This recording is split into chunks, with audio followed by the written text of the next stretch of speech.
It's not a town that's solely driven by commerce. It's, you know, it's got an academic institution, and that's, you know, growing up there was an incredibly tolerant place to live because you'd have people from all over the world visiting professors, and so there was never any racism, or there was tolerance and interest and education, and that's a really strong part about Oxford.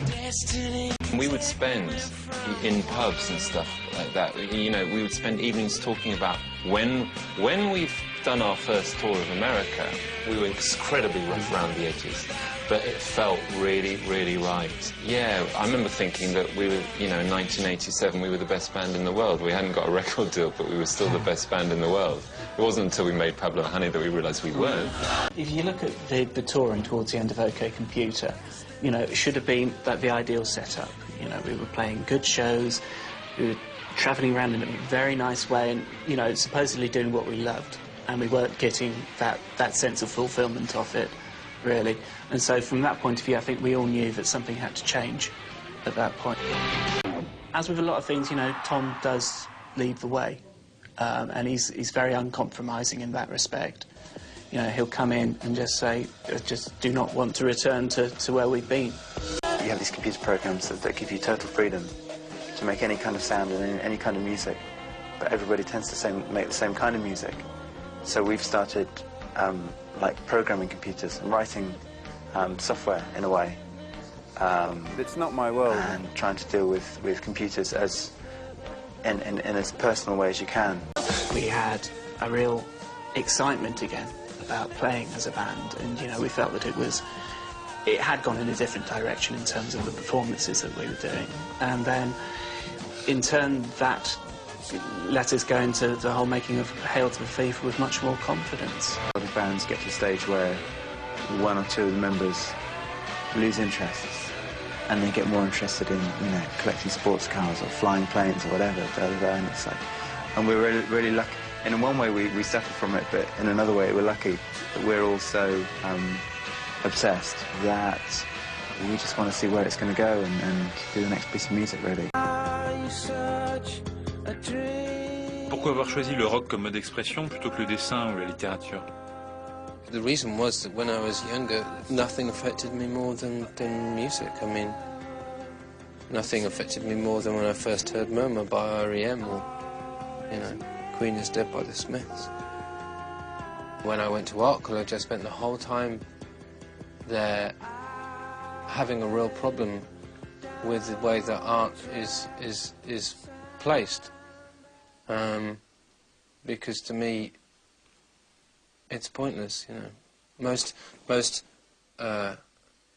art, in that sense of the word, is utterly irrelevant, whereas rock music is relevant to some people because it's a mass-produced medium. It's not really, hopefully, it's not precious, you know. There's no aura of the original, like when you go, is it the Louvre, you know, when you go past all the incredibly famous paintings, oh wow, isn't it incredibly, wow, it's aura. Fuck it, I can't even see it.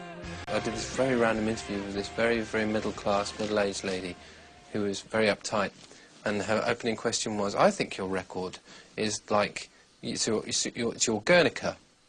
And I was like, wow, that's the best thing anybody's ever said to me ever. And I keep thinking about Guernica, and I'm quite sure that if Picasso actually sort of sat down staring at that canvas and thought, I've really got to do something about this. I've got to make a protest. You know, it would have been shit.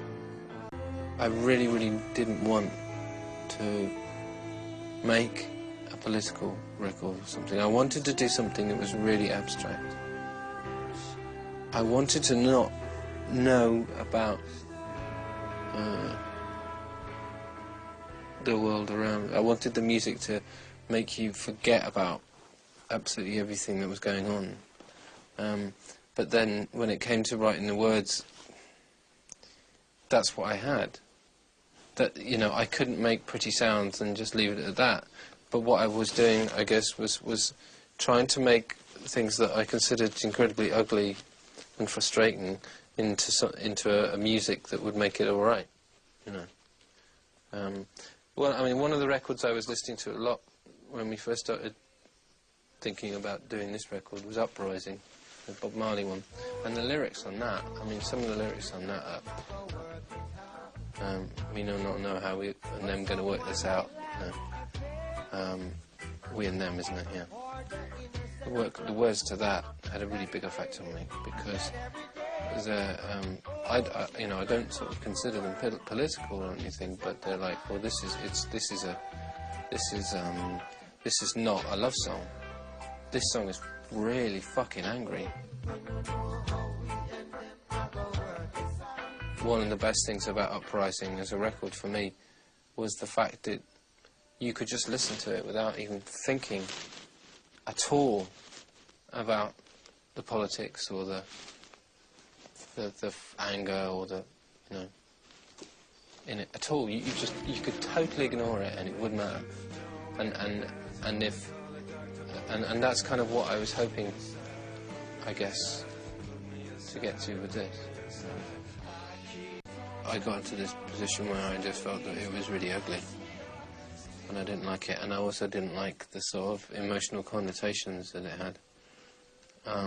And I think, to be honest, part of that was hearing other people singing similar. I mean, to me, this is, you know, obviously a series of singers that to me have made me feel good about my voice, and to people that I admire. But then if there's people singing like you that you don't admire, it makes you feel very depressed. Anyway, after touring with the two records, Kidé and Amnesia, and playing live shows and having to stand in front of an audience again with a microphone and do that again, nowhere to hide, it made me realise that I was into it. Straight after, I went and did a session with Bjork and a session with Polly Harvey, and that made me feel a lot better about my own voice as well. It made me realise that how joyful it should be, really. Tes rapports avec le groupe ont-ils évolué?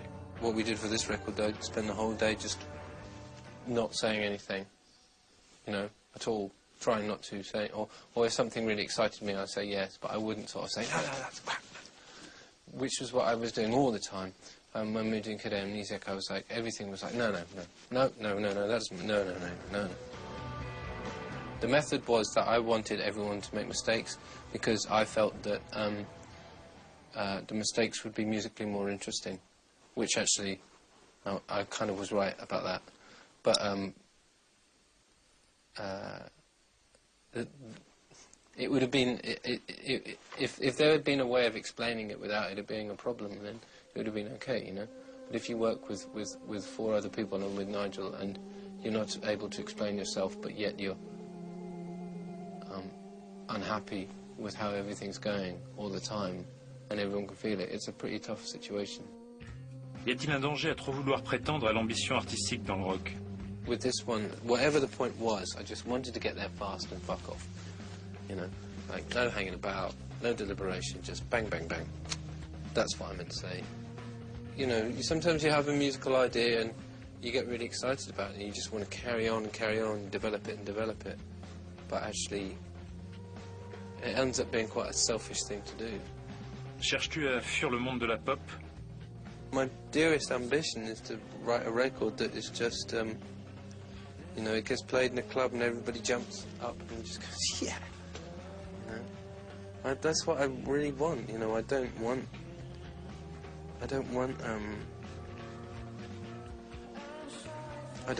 the chin scratching.